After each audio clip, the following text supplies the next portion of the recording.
사랑의 아버지 하나님, 귀한 두 아기의 순수하고 아름다운 모습을 보며 오늘도 주님밖에 우리의 인생에 이런 기쁨을 누리게 할 자 없음을 이 시간 고백하며 나아갑니다.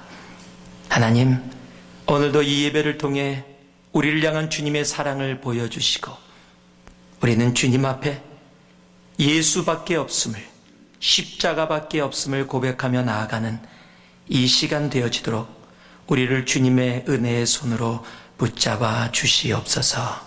예수님 이름으로 기도 올려옵나이다. 아멘.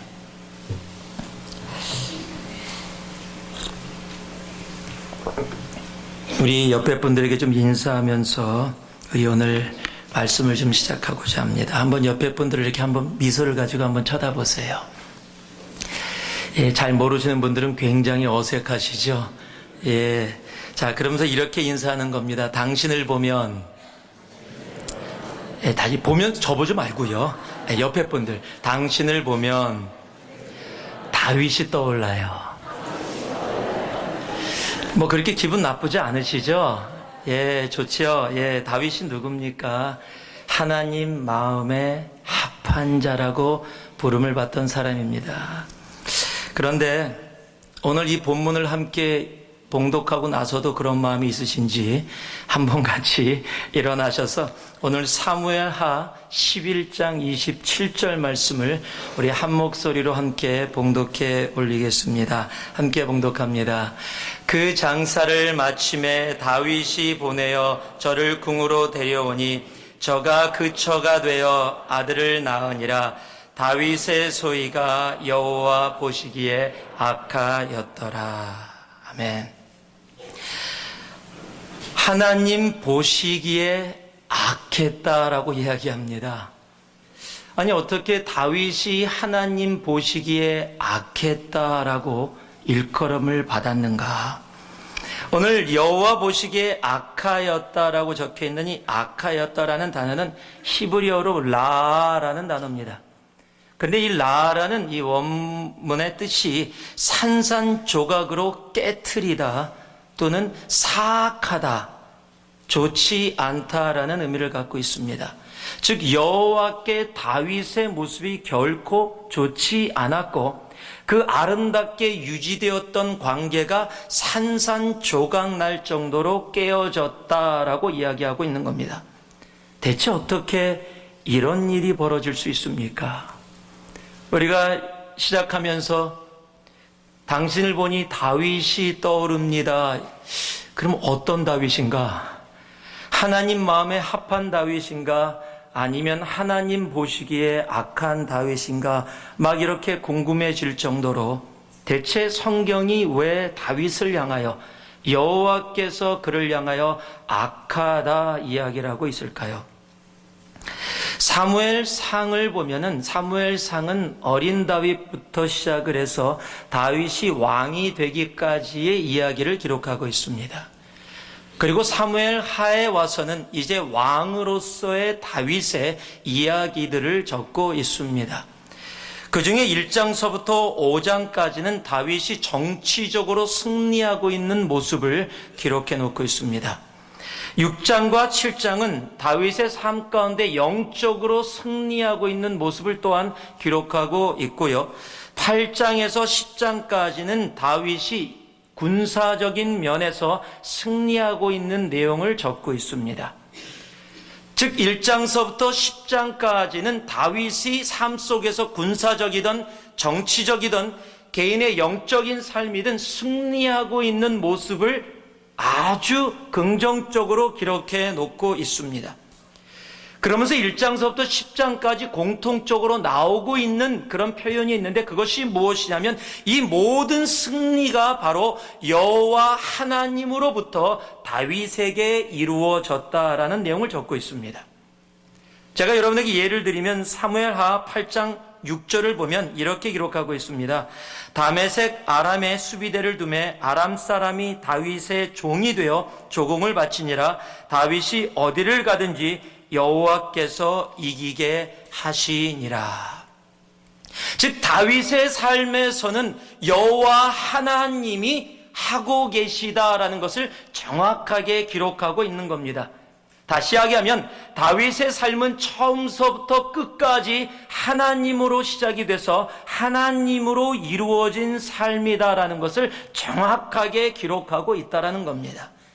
다윗도 그것을 알고 있었고 많은 시편의 시를 통해서 그렇게 자신의 삶이 하나님으로 이루어져 있음을 고백하고 있습니다.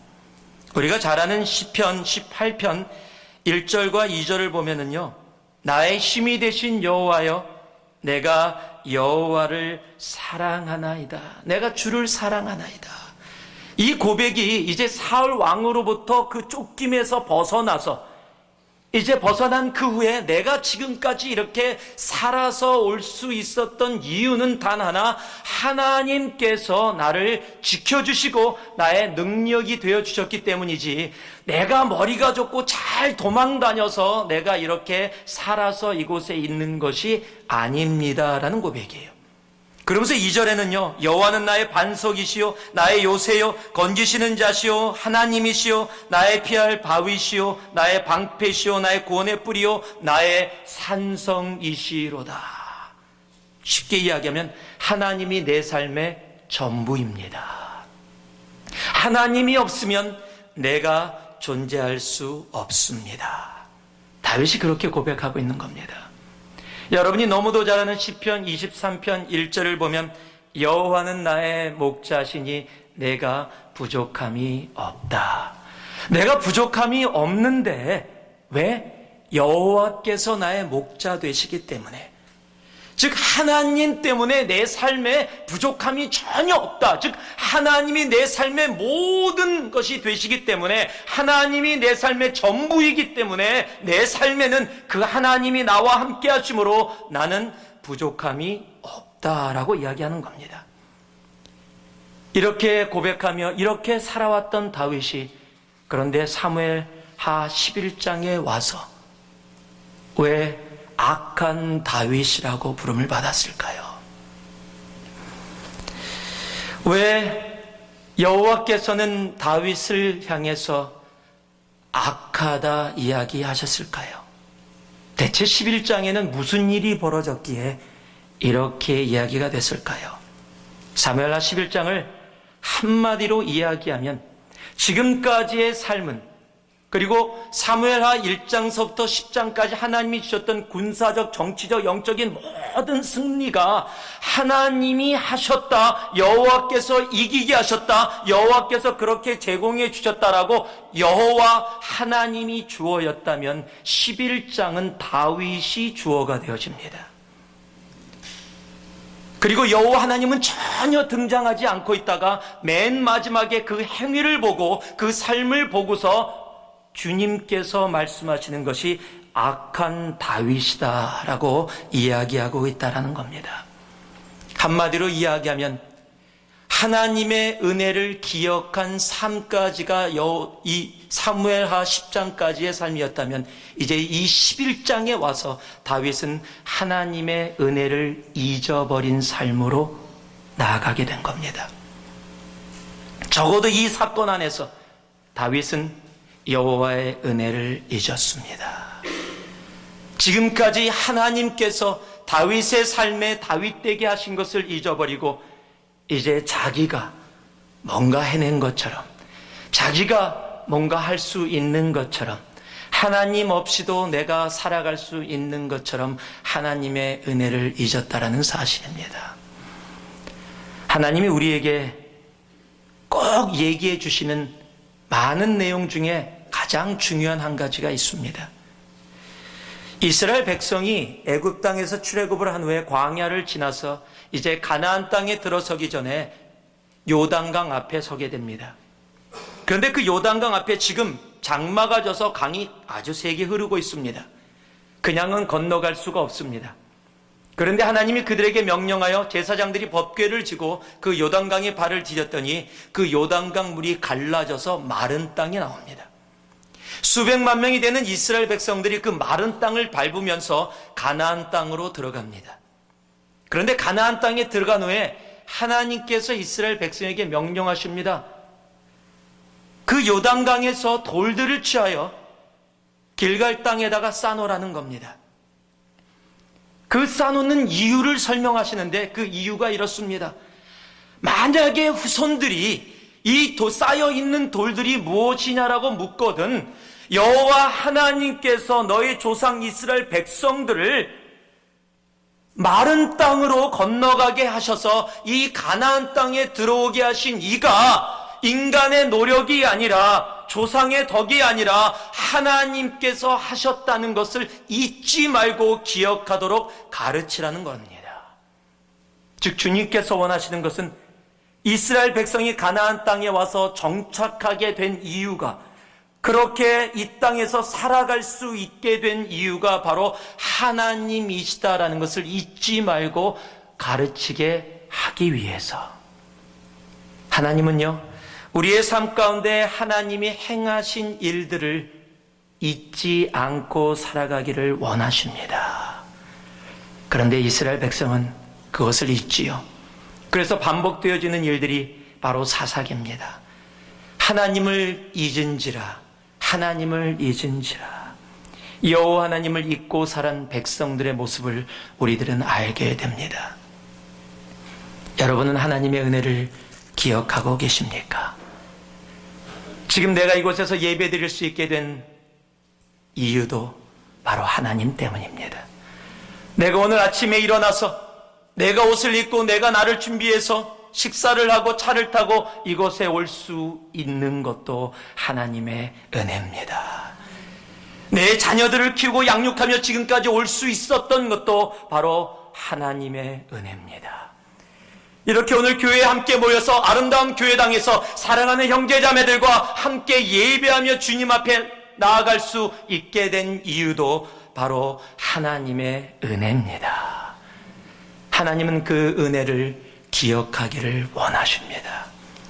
매일 매 순간 그 하나님의 은혜 가운데 거하기를 원하십니다. 그런데 오늘 다윗이 그 은혜를 잊었습니다. 그리고 오늘 사무엘하 11장에 은혜를 잊으면 나타나는 다윗의 모습, 하나님 마음에 합한 자였던 다윗이 하나님께서 그를 향해서 악하다 이야기하시는 악한 다윗으로 변하게 되어진 모습들을 기록해 놓고 있습니다. 오늘 이 말씀을 통해서 우리들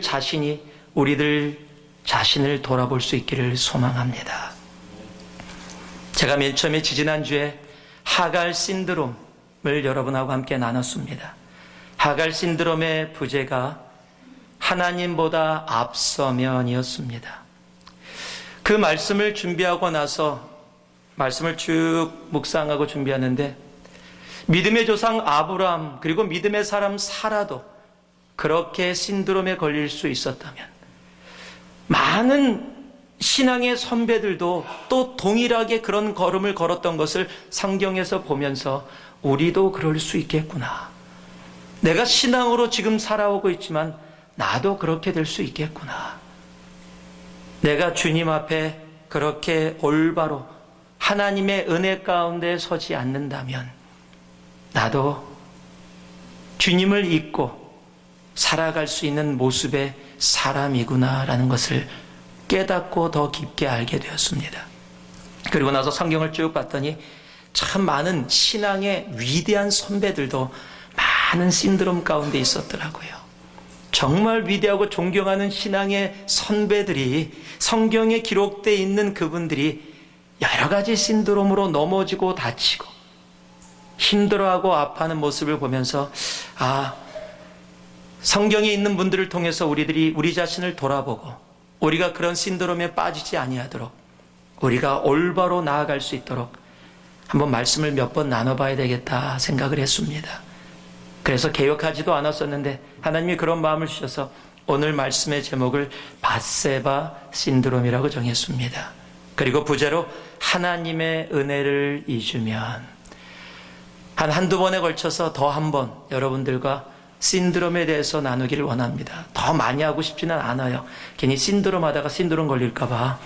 신드롬 안 걸리도록 그저 백신으로 조그만 바이러스를 나한테 집어넣어서 내가 그것으로 그런 잘못된 바이러스가 왔을 때 내가 그것을 이겨나갈 수 있는 거울로 우리들이 이 성경에서 몇 번의 모습을 보기를 원합니다. 그래서 오늘의 말씀, 밧세바 신드롬, 하나님의 은혜를 잊으면, 오늘 이 다윗의 모습을 통해서 하나님의 은혜를 잊으면 나타나는 그 모습들을 우리들이 보고 우리들이 배우고 우리들은 하나님의 은혜를 잊지 않는 그러한 모습으로 나아가기를 소망합니다. 1절 말씀을 보면은요, 함께 우리 한 목소리로 봉독하겠습니다. 1절 말씀입니다. 함께 합니다. 해가 돌아와서 왕들의 출전할 때가 되매 다윗이 요압과 그 신복과 온 이스라엘 군대를 보내니 저희가 암몬 자손을 멸하고 라빠를 에워쌌고 다윗은 예루살렘에 그대로 있느니라. 왕들이 출전할 때에, 즉 왕들이 다 나와서 이제 전쟁을 할 때가 돼서 다시 전쟁으로 다 모이는데, 오늘 성경은 다윗은 예루살렘에 그대로 머물러 있었다라고 얘기하는 겁니다. 다윗이 생각하기에 아마 이제 내가 나아가지 않아도 충분히 전쟁에서 이길 수 있다라고 생각했을 겁니다. 그리고 현실이 그렇게 됐습니다. 오늘 보니까 암몬 자손을 멸하고 라빠를 에워쌌고, 지금 자신이 나가지 않고 지금 요압과 그 신복들, 그 부하들을 보냈는데도 불구하고 전쟁에서 계속 다윗이 승리를 하고 있는 겁니다. 그러니까 다윗의 판단이 잘못되지 않았다, 하나님이 다윗과 함께하고 있다라고 충분히 생각할 수 있는 상황이었습니다. 여기서 우리가 중요한 사실을 하나 알아야 합니다. 현실이 계속 축복의 모습을 갖고 있다 할지라도 다 축복이 아닐 수 있다라는 겁니다. 지금 다윗의 군대가 승리하고 있습니다. 승리하고 있다라는 얘기는 하나님이 함께 하셔서 하나님의 축복이 우리와 함께하고 있다라고 생각할 수 있을 겁니다. 그러나 여러분, 그것은 축복이 아니었습니다. 왜냐면은요, 다윗이 혹 지금 요압이 나가서 전쟁을 하는데 지고 있다라는 소식이 왔었다면 다윗이 일어나서 전쟁에 참여했을 겁니다. 전쟁을 나갔다면 늦게 일어나서 왕궁을 거닐지도 않았을 거고요, 왕궁을 거닐지 않았다면 밧세바도 보지 않았을 겁니다. 밧세바도 보지 않았다면 오늘 기록된 말씀처럼 하나님이 다윗을 향하여 악하다라고 하는 이야기도 듣지 않게 되었을 것입니다. 내 눈에 보이는 잘 되고 있는 것, 여러분, 그것이 다 축복이 아닙니다. 그래서 은혜를 잊으면 나타나는 현상이 하나 있습니다. 한번 따라해 보시기 바랍니다. 축복이 아닌 것이 축복으로 보입니다. 여러분, 축복이 아닌 것이 축복으로 보이는 겁니다.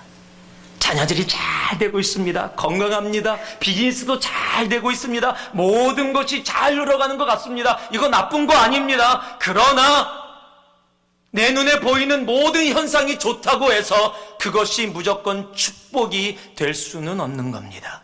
다윗의 모든 삶은 다 좋았습니다. 모든 것이 다 이겨지고 있었고 다 괜찮았습니다. 그러나 그것은 축복이 아니었습니다. 오히려 저주의 시작이었습니다.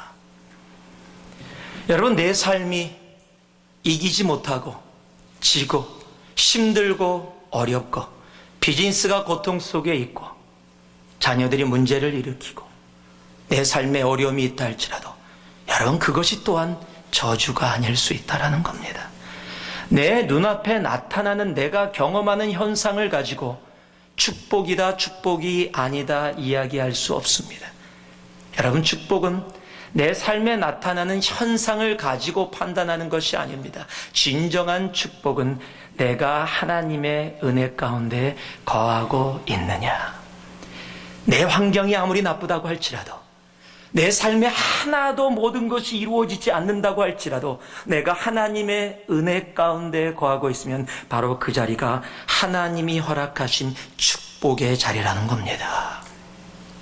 시편 57편 9절을 보면 이렇게 적혀 있습니다. 주여, 내가 만민 중에서 주께 감사하며 열방 중에서 주를 찬송하리이다.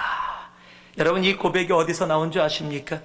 바로 다윗이 사울 왕에게 쫓겨 아둘람 굴이라는 굴에서 인생의 막다른 골목에서 아무것도 할 수 없을 때 세상에서 소외된 모든 자들, 아픈 자, 상처받은 자들이 모여서 어찌할 바를 모르고 있는 상황 속에서 고백되어진 고백이 내가 만민 중에서 주께 감사하며 열방 중에서 주를 찬송하리이다라는 고백이 나오게 된 겁니다. 환경은 막다른 골목입니다. 아무도 다윗을 위하고 있지 않습니다. 살 수 있을까? 죽을까? 그 자체도 알지 못하는 상황 가운데서 하나님을 찬양하며 나아가는 다윗, 바로 이 자리가 축복의 자리, 복된 자리라는 겁니다. 왜냐하면 다윗은 그 자리에서 하나님의 은혜를 기억하고 있었기 때문입니다. 하나님의 은혜를 기억하는 자리, 바로 그 자리가 축복의 자리입니다. 이랬던 다윗이 왜 그런 착각에 빠져서 축복이 아닌 것을 축복인 것처럼 생각하며 그런 자리에 있었습니까? 간단합니다. 교만입니다. 자만입니다. 이만큼 내가 이루었다. 내가 이만큼 했다. 나도 나름대로 신앙생활 이만큼 했다. 나도 알 만큼 안다. 나도 이 정도면 내 신앙 안다. 나도 괜찮다. 아마 다윗도 그렇게 생각했을 겁니다. 여러분, 교만의 중심에는 그래서 나라는 단어가 있습니다. 겸손의 중심에는 하나님이 계십니다. 잠언 16장 18절을 보면 교만은 패망의 선봉이요 거만한 마음은 넘어짐의 앞잡이니라 라고 이야기합니다. 모든 전쟁에서 여호와께서 이기게 하셨습니다. 그런데 이제는 내 장군 보내도 충분히 이길 수 있다. 나도 모르는 사이에 은혜를 잊으면 내가 했습니다. 내가 할 수 있습니다. 내가 지금까지 이 정도 해왔기 때문에 이 정도는 내가 컨트롤할 수 있다라고 생각하게 되는 겁니다. 그래서 하나님 마음에 합한 자 다윗이 여호와 앞에 악한 다윗으로 불림을 받게 되는 겁니다. 골리앗 앞에서도 돌 5개 들고 그리고 나갔던 다윗입니다. 너는 칼과 창과 단창으로 내게 오거니와 나는 만군의 여호와의 이름으로. 여러분, 골리앗 앞에 그 순간에도, 자칫 잘못하면 죽을 수밖에 없는 그 순간에도, 지금 이 시간도요, 우리들이 그건 다윗과 골리앗의 싸움이야라고 얘기하는 바로 그 상황 속에서도 다윗은 만군의 여호와의 이름으로 주님 앞에 나아가는 하나님의 은혜 가운데 있었던 사람이었습니다. 그러나 그가 만군의 여호와를 잊고 내가 이만큼 이뤘다, 내 신앙생활은 내가 안다, 나는 이 정도 할 수 있다라고 생각한 바로 그 순간 그는 은혜 속에서 벗어나게 되었고 축복이 아닌 것을 축복으로 착각하며 악한 다윗의 첫걸음을 시작하게 되는 겁니다. 1912년 4월에 영국의 초호화 여객선 타이타닉호가 북대서양에서 빙산과 충돌해서 탑승객 2,200여 명 중에 무려 1,500여 명이 사망한 사건. 지금도 우리들이 다 압니다. 영화로 나왔기 때문에 디캐프리오가 나와서 그냥 너무도 아름다운 그런 모습 때문에 저도 옛날에 배 타고 앞에 서서 I'm the king of the world 저도 한번 해봤습니다. 그거는 아마 보통 남자라면 배 탔으면 다 한 번씩 해봤을 겁니다. 저도 한번 해봤습니다. 맨 앞에까지 못 가게 해서 갈 수 있는 데까지만 가서 한번 외쳐봤어요. 그 타이타닉호. 여러분, 그것이 나왔을 때 세계 최고를 자랑하며 출항할 때 그 배의 선장이 이런 얘기를 했습니다. 하나님이라도 이 배를 어떻게 할 수 없을 것이다. 하나님이라도 이 배를 어떻게 할 수 없을 것이다. 그 엄청난 사이즈의 배, 지금까지 없었던 사이즈의 배, 아무리 하나님이라도 이렇게 엄청나게 큰 배를 어떻게 할 수 없을 것이다. 그런데 하나님이 안 건드셨어요. 그냥 조그만 빙산이 박살을 내버렸어요. 여러분, 우리 삶 속에 하나님의 은혜가 잊어지면 내 눈에 세상이 보입니다. 이기고 있는 것이 보입니다. 잘 되고 있는 것이 보입니다. 그것이 전부인 것처럼, 내가 그 이룬 것처럼 보이게 되어지고요. 그 많은 것에 내가 그래도 이 정도는 해왔지라고 생각하는 나라는 단어가 앞서게 됩니다. 바로 그 순간 나는 은혜에서 멀어진 삶입니다. 야고보서 4장 6절은 그래서 이렇게 얘기합니다. 그러나 더욱 큰 은혜를 주시나니 그러므로 일렀으되 하나님이 교만한 자를 물리치시고 겸손한 자에게 은혜를 주신다 하였느니라. 하나님의 은혜에 거하시길 바랍니다. 비즈니스 잘 되십니까? 아이들이 잘 크고 있습니까? 몸이 건강하십니까? 모든 것이 다 평안하고 다 괜찮으십니까? 감사해야죠. 그러나 그것에 내가 이렇게 해서 조금이라도 이렇게 되었다라고 생각되어지는 부분이 있다면 여러분 깜짝 놀라셔야 합니다. 그리고 바로 무릎 꿇고 회개할 수 있어야 합니다. 자녀가 잘 됨도, 내가 지금 건강함으로 이렇게 다닐 수 있음도, 내 사랑하는 가족과 함께 식탁에 앉아서 밥을 함께 먹을 수 있음도, 우리가 오늘 주일 예배당에 나와서 함께 주님 앞에 찬송하며 기도하며 주님 앞에 나아갈 수 있음도 하나님의 은혜 때문입니다. 내가 그 은혜를 잊으면 다 잊는 겁니다. 내가 하나님의 은혜를 잊고 내가 잘나서, 내가 무엇을 해서, 내가 노력해서, 내가 무엇을 해서 이 자리에 있다라고 생각이 되어진다면 바로 그 순간 나는 은혜를 벗어나는 첫걸음이 되는 겁니다. 다 하나님의 은혜입니다. 그 은혜 가운데 진정으로 오늘 순간순간을, 그리고 이 한 주를, 그리고 내 인생을 주님 앞에, 하나님, 나로 하여금 하나님의 은혜를 떠나지 아니하여 축복이 아닌 것을 축복으로 착각하며 악한 다윗의 첫걸음으로 나아가는 어리석은 자 되지 말게 하시고, 나의 모든 죄를 감당하시고 십자가에 죽기까지 나를 사랑하셔서 우리에게 구원이라는 엄청난 은혜를 허락하신 그 예수의 십자가를 기억하며, 하나님, 오늘 내가 새누리교회에서 이렇게 예배당에서 함께 예배하며 사랑하는 형제자매들과 함께 나아갈 수 있으니 하나님의 은혜입니다. 그렇게 고백하며 오늘 하루도, 그리고 이 인생 살아갈 수 있는 이곳에는 여러분 한 분 한 분 되기를 주님의 이름으로 축복합니다. 두 번째는요, 2절 말씀입니다. 같이 한번 봉독하겠습니다. 2절 말씀. 저녁 때 다윗이 그 침상에서 일어나 왕궁 지붕 위에서 거닐다가 그곳에서 보니 한 여인이 목욕을 하는데 심히 아름다워 보이는지라. 볼 수 없던 것이었습니다. 아니, 보지 않던 것이었습니다. 아니, 보이지도 않았던 것입니다. 하나님을 사랑하는 다윗, 언제나 하나님의 은혜 가운데 거하던 다윗에게는 결코 보이지 않았던 것들이었습니다. 그런데 오늘 밧세바가 보이는 겁니다. 두 번째, 하나님의 은혜를 잊으면 나타나는 우리의 삶의 모습들이 있습니다. 한번 따라해 주시기 바랍니다. 안 보던 것을 보게 됩니다. 여러분, 밧세바 예전에 한번 얘기 나눴죠? 밧세바라는 이름, 영어로 Bathsheba, B-A-T-H-S-H-E-B-A. 예, 한국말을 아는, 영어를 아시는 분들만 이해할 수 있는 말입니다. Bath, 목욕, she, 여자, B-A, 보라. 목욕하는 여자를 보라. 예.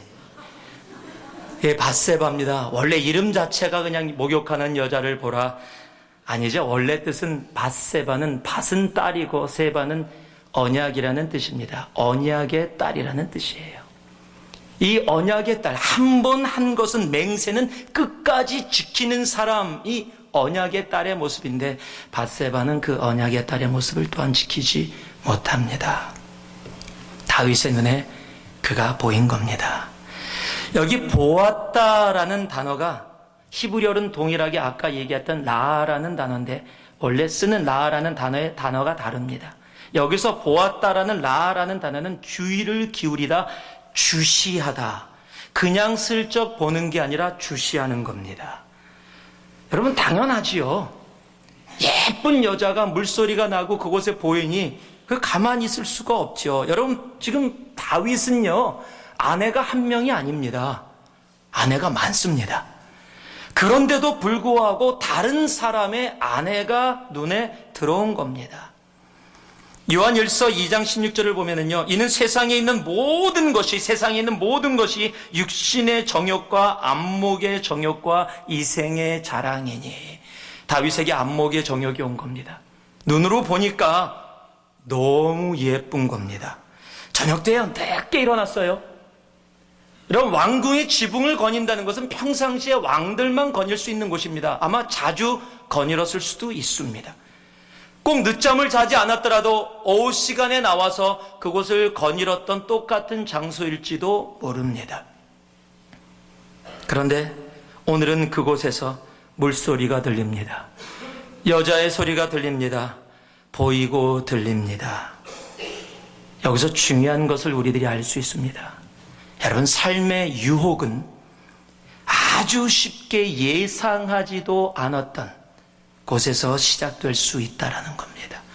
내가 평상시에 지내던 곳, 가까운 사람, 내가 전혀 무방비 상태로 있을 수 있는 바로 그곳, 내가 가을들을 내릴 수 있는 그곳에서 유혹은 시작될 수 있다는 겁니다. 다윗의 왕궁입니다. 왕만이 거니는 곳에 자기가 거닐고 있습니다. 그곳에서 다윗이 밧세바를 보려고 올라간 것도 아닙니다. 다윗의 머리에는 밧세바라는 사람은 존재도 하지 않았습니다. 그런데 그곳에서 밧세바가 보였고 바로 그것이 악한 다윗의 시작이 되어진 겁니다. 베드로전서 5장 8절은요. 근신하라 깨어라 너의 대적 마귀가 우는 사자같이 두루 다니며 삼킬 자를 찾나니 라고 이야기합니다. 여러분, 사탄은 내가 방비를 내리고 내가 괜찮다라고 생각하는 그 순간, 나도 모르는 사이에 내가 은혜를 잊은 그 순간 내 눈에 그동안 보이지 않던 것, 그동안 보지 않던 것들을 보이게 합니다. 은혜를 잊으면요, 안 보이던 돈이 보여요, 갑자기. 은혜를 잊으면은요, 안 보이던 내 자존심이 보입니다. 은혜를 잊으면은요, 이상하죠? 그때 지금까지 관심 없었던 명예가 막 보입니다.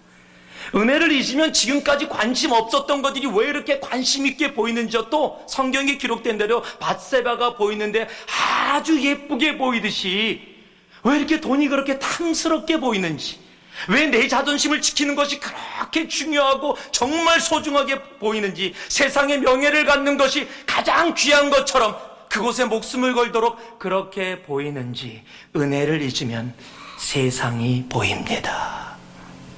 아주 좋은 예가 성경에 적혀 있습니다. 열왕기하 5장 20절에 게하시, 엘리사의 사환으로 있는 게하시라는 사람이 있습니다. 나아만 장군이 엘리사에게 와서 문둥병을 고침을 받습니다. 그리고 그가 그 고침을 받고 너무 감사해서 엘리사에게 약간의 물질, 그에게는 약간의 물질인데 아주 큰 물질입니다. 큰 물질을 바치겠다고 합니다. 엘리사가 그걸 거절합니다. 그걸 거절하니까 나아만이 돌아가는데, 이 게하시가 등장하면서 이제 이렇게 이야기합니다. 하나님의 사람 엘리사에 산 게하시가 스스로 이르되, 즉 하나님하고 상관없습니다. 자기에게 자기가, 벌써 내가 나타난 겁니다. 나아만 장군이 하나님의 은혜로 문둥병에서 낳는 은혜 속에 함께 있었던 사람인데 그 은혜를 잊어버렸습니다. 그러니까 자기 스스로 이릅니다. 내 주인 엘리사가 이 아람 사람 나아만에게 면하여 주고, 지금 낮춰보고 있습니다. 이 아람 사람 나아만에게 면하여 주고 그 가지고 온 것을 그 손에서 받지 아니하였도다. 여러분, 그거 굉장히 큰 돈입니다. 은 10달란트와 금 6,000개와 의복 10벌, 약 340킬로의 은과 90킬로의 금, 지금으로 따져도 엄청난 돈입니다. 그런데 뭐라고 얘기하냐면요, 여호와의 사심을 가리켜 맹세하노니. 지금요, 뭐라고 얘기하고 있어요? 지금 여호와께서 사심을 가리켜 맹세하노니, 하나님 앞에 맹세하며 나아가는데 저를 쫓아가서 무엇이든지 그에게서 취하리라. 하나님의 은혜에 거하던 자가 은혜를 벗어나니까요, 그 돈이 보여지기 시작합니다. 그 돈이 보이니까 어디까지 나가요? 하나님의 사심을 가리켜 맹세하는 자리까지 나아가는 겁니다. 온 인생을 거는 겁니다. 여러분, 하나님의 사심을 가리켜 맹세하노니, 이 단어는 바로 동일한 이 5장에 엘리사가 한 고백입니다. 나아만이 엘리사에게 돈을 드리겠습니다 그랬더니 엘리사가 얘기합니다. 내가 하나님의 사심을 가리켜 맹세하노니 한 푼도 받지 않겠다. 은혜에 거한 사람은 돈이 안 보입니다. 하나님의 은혜, 하나님의 역사, 하나님의 위대하심이 그에게 임했다는 그 사실 하나만으로도 충분히 살아갈 수 있습니다. 그런데 그 은혜를 벗어났더니 게하시는 뭐라고 얘기합니까? 하나님의 사심을 가리켜 맹세하노니 내가 쫓아가서 조금이라도 돈을 취하겠다. 은혜를 잊으면 세상의 것이 보이는 겁니다. 그가 엉뚱한 사명을 갖게 됐습니다. 돈을 가지고 내가 무엇을 해보겠다라는 엉뚱한 사명을 갖게 되는 겁니다. 같은 장소에 있었습니다. 같은 은혜를 보았습니다. 그런데 그 은혜를 내 가슴에 담지 못하니 돈이 내 가슴에 들어오게 되는 겁니다. 여러분, 내 심령 가운데 은혜가 사라지면 사라질수록 그 자리는 세상이 차지합니다. 내 심령 가운데 은혜가 차여지면 차여질수록 세상 것은 내게서 멀어지는 겁니다. 여러분, 게하시가 하나님의 사심을 가리켜 맹세하노니 했던 것처럼 다윗도 그렇게 했어요. 여러분, 다윗이 게하시처럼 한 걸음 더 나갔습니다. 여러분, 목욕하는 것이 보인 거고 어떡합니까? 물소리가 나고 여자 소리가 나면 돌아보는 것은 남자의 본능입니다. 저만입니까? 전혀 아닌 것처럼 그렇게 얼굴 표정하고 계시면 안 됩니다. 여자 소리가 나고 물소리가 나니까 돌아본 것은 다윗의 본능이었을지 모릅니다. 만약에 거기를 하고 멈췄다면 아마 괜찮았을지도 모릅니다. 그런데 다윗이 어떡합니까? 사람을 보내서 그 사람이 누구인지를 알아보고 그 사람을 데려오게 합니다. 이것이 본 것입니다. 그냥 보여진 게 아니라 다윗이 본 겁니다. 안 보던 것을 본 겁니다. 내 의지를 담아서 죄악의 길에 내가 걸어간 겁니다. 여러분, 유혹을 받을 수 있습니다.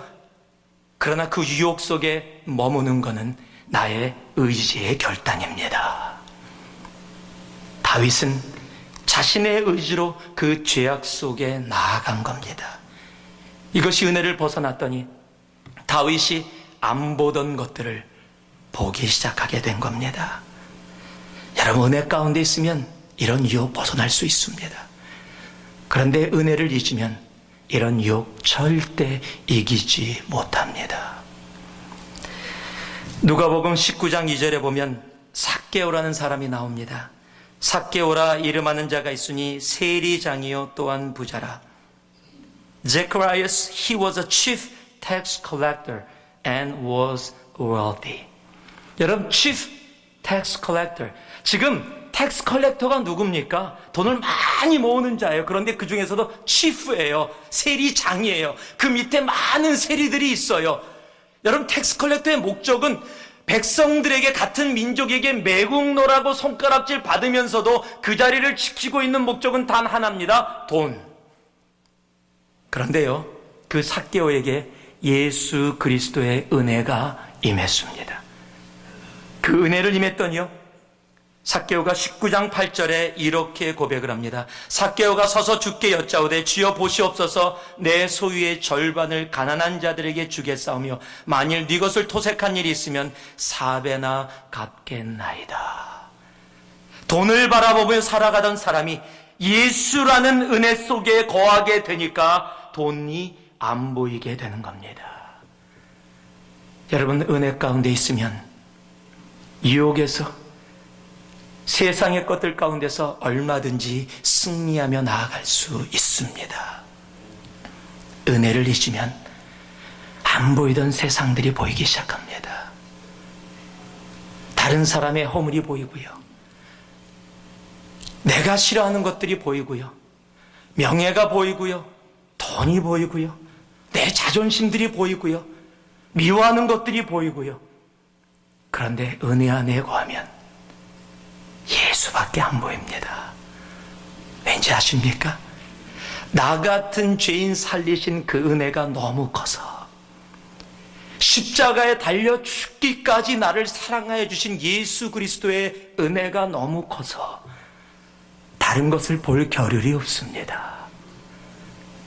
그 하나님의 은혜, 그 하나님의 은혜에 거하는 여러분이 되기를 주님의 이름으로 축복합니다. 그럴 때 안 보던 것을 계속 안 볼 수 있는 겁니다. 마지막으로요, 14절과 15절 말씀 함께 봉독해 올리겠습니다. 아침이 되매 다윗이 편지를 써서 우리아의 손에 붙여 요압에게 보내니 그 편지를 써서 이르기를 너희가 우리아를 맹렬한 싸움에 앞세워 두고 너희는 뒤로 물러가서 저로 맞아 죽게 하라 하였더라. 하나님의 은혜를 잊으면 한번 따라해 주시기 바랍니다. 하지 않던 일을 하게 됩니다. 여러분, 다윗이 어떤 사람이었습니까? 자기를 죽이려고 쫓아오던 사울 왕을 무려 2번이나 생명을 살려줬던 사람입니다. 사무엘상 24장 3절부터 7절에 보면은요, 이런 내용이 적혀 있습니다. 사울이 다윗을 죽이려고 쫓아왔습니다. 다윗이 자기 사람들과 함께 이스라엘 가운데 많은 굴들이 있는데 그 굴의 사막에 숨었어요. 그런데 이게 웬일입니까? 사울이 그 굴 안에 들어온 겁니다. 그 굴 안에 다윗을 찾으러 들어온 것이 아니라 넘버 2를 하려고 들어온 겁니다. 그러니까 모든 병사들을 밖에다 세워놓고 자신이 혼자, 그렇잖아요. 여러분, 넘버 2 하는데 사람 들어와서 같이 하자. 네, 그렇게 안 하잖아요. 혼자 들어왔습니다. 그리고 넘버 2를 하는 그 순간은 모든 방비를 내리고 있을 때입니다. 전혀 어떻게 할 수 없을 때입니다. 아주 편안한 자세를 취해야 하기 때문에 느긋한 모습 가운데 그때 공격하면 당할 수밖에 없는 모습입니다. 바로 그 순간에 다윗 앞에 있는데 다윗과 함께 있었던 다윗의 병사들이 뭐라 그러냐면 다윗의 사람들이 가로되 보소서 여호와께서 당신에게 이르기를 내가 원수를 내 손에 붙이리니 내 소견에 선한 대로 그에게 행하라 하시더니 이것이 그날이니이다. 이거는 하나님의 뜻이 아니면 이루어질 수 없는 일입니다. 수많은 굴들 중에서 다윗이 숨어있는 그 굴에, 그것도 무방비 상태로 바로 와서 앞에 앉아있는 사울 왕, 이건 하나님이 다윗에게 붙인 겁니다. 그럼에도 불구하고 다윗은 그를 죽이려고 하지 않습니다. 그래서 죽일 수 있었다는 것을 보이기 위해서 옷자락을 조금 자릅니다. 그런데요, 옷자락을 자른 후에 그리한 후에 사울이 옷자락을 뱀을 인하여 다윗이 마음에 찔려. 여러분, 죽인 것도 아니고요, 죽일 수 있었는데 안 죽이고 옷자락 조금 잘랐는데 마음이 찔렸던 다윗이었어요. 그 마음이 너무 찔려서 주위에 있었던 백성들에게, 군사들에게 뭐라 그랬냐면 혹이라도 다윗 모르게 가서 사울 왕에게 해코지를 할까봐 아무도 하나님의 기름 부은 자를 건들지 마라, 옳지 않다, 그냥 놔둬라. 여러분, 이것이 다윗이었습니다.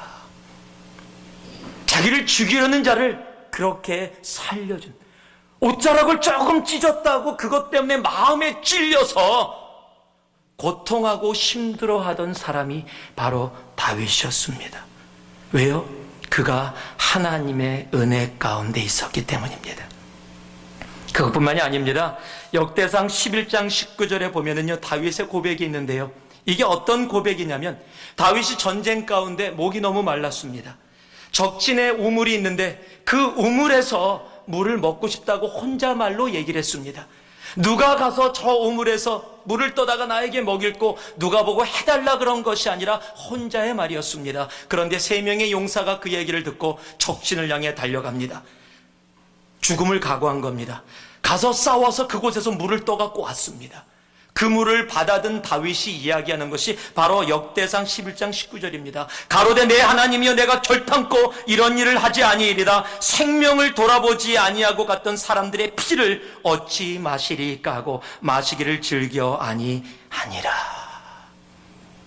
안 마시겠다는 겁니다. 내 군사들이, 내 용사가 내가 그냥 얘기했던 그것 때문에 목숨 걸고 피 흘리며 가서 떠온 이 물을, 그 피를 내가 어떻게 마실 수 있느냐. 안 마시겠다. 내가 그런 일 이제는 다시 하지 않겠다. 하나님의 은혜 가운데 머물던 사람은 내 주위에 있는 사람까지도 그렇게 사랑하고 위해주던 바로 다윗의 마음. 그런데 은혜를 잊으니 어떻게 됩니까? 우리아가 누굽니까? 평생을 자기를 위해 싸웠던 자기의 용사입니다. 자기의 친구입니다. 자기의 전우입니다. 편하게 하루 쉬라고 다윗이 꼬셨는데도 불구하고 아니라고, 지금 군사들이 그곳에서 전쟁을 하고 있는데 나만 편하게 쉴 수 없다고 끝까지 군사들과 의리를 지켰던 의로운 사람입니다. 그런데 그를 적진에 보내서 죽게 하는 겁니다. 다윗이 은혜를 잊으니 더 이상 다윗이 아닙니다. 우리도 하나님의 은혜를 잊으면은요, 더 이상 하나님의 자녀 같지 않은 삶을 살아갈 수 있습니다. 미워하게 됩니다. 세상 사람보다 교회 안에서 더 미워합니다. 세상 사람들보다 교회 안에서 더 손가락질하고요, 더 욕하고요, 더 시기하고요, 더 질투하고요, 더 사람들 상처 주고 고통 속에 있게 합니다. 은혜를 잊으면 교회 안이 세상보다도 더 죄악이 폭발한 그런 죄악의 자리가 될 수 있다라는 겁니다. 하나님 마음에 합한 다윗이 은혜를 잊었을 때 그가 악한 다윗으로 자신을 위해 몸바쳐 싸웠고 살았던 그 전우를 죽음의 자리로 가게 보낼 수 있었다면, 우리도 하나님의 은혜를 잊으면 우리도 교회 안에서 얼마든지 세상 사람보다 더 악하게, 더 죄성을 가지고 그렇게 상처 주며 미워하며 질투하며 서로 죽이고 죽는 일을 할 수 있다라는 겁니다. 그러기에 우리는 은혜 가운데 거해야 합니다. 교회가 교회될 수 있는 길은 단 하나뿐입니다. 하나님의 은혜입니다. 그 하나님의 은혜 가운데 내가 있으면 하나님의 은혜로 말미암아 교회가 교회되어지며 우리가 진정으로 하나님 마음에 합한 자 다윗과 같이 그렇게 온전히 설 수 있게 되어지는 겁니다. 말씀을 맺습니다. 다윗의 위대함은 하나님의 은혜를 기억하며 살아갈 때였습니다. 다윗도 하나님의 은혜를 잊으면 악한 다윗이 되어졌습니다. 신앙은 과거가 아닙니다. 신앙은 언제나 현지형입니다. 다윗도 과거에 골리앗을 무너뜨렸습니다. 블레셋을 무너뜨리고 하나님의 용사로 우뚝 섰었습니다. 그러나 다윗이 은혜를 잊어버리는 그 순간 하나님은 그를 향해서 악하다 이야기하시는 겁니다. 누구도 예외될 수 없습니다. 우리 모두는 하나님의 은혜 때문에 이곳에 있습니다. 너희가 그 은혜를 인하여 믿음으로 말미암아 구원을 얻었다고 분명히 말씀하고 있습니다. 은혜입니다. 하나님의 은혜. 그 하나님의 은혜를 기억할 때 우리는 축복이 아닌 것을 축복으로 보지 않을 것이며 안 보던 것들을 계속해서 안 보고 살아가게 될 것입니다. 그리고 은혜 가운데 하지 않았던 일, 하지 못하던 일들을 우리는 계속해서 하지 않게 될 것입니다. 하나님의 은혜입니다. 은혜 때문에 오늘 우리가 이 자리에 있습니다. 은혜로 이 한 주를 보내시다가 그 은혜 가운데 다음 주에 다시 나와 주님 앞에, 그 은혜 가운데 주님 앞에 나아갈 수 있는 우리 모두가 되기를 주님의 이름으로 축복합니다. 함께 기도하겠습니다. 사랑의 아버지 하나님, 하나님의 은혜 때문에 우리가 이곳에 있습니다. 그 은혜로 나아갑니다. 주여, 오늘 우리를 붙잡아 주시고 하나님의 은혜 때문에 끝까지 이 땅에 거하는 우리들 되어져서 아버지 하나님, 악한 다윗이라 부름받는 그 부분의 삶이 우리 삶에 존재하지 아니하도록 하나님의 은혜로 오늘도 우리를 강하게 붙잡아 주시옵소서. 예수님 이름으로 기도 올리옵나이다. 아멘.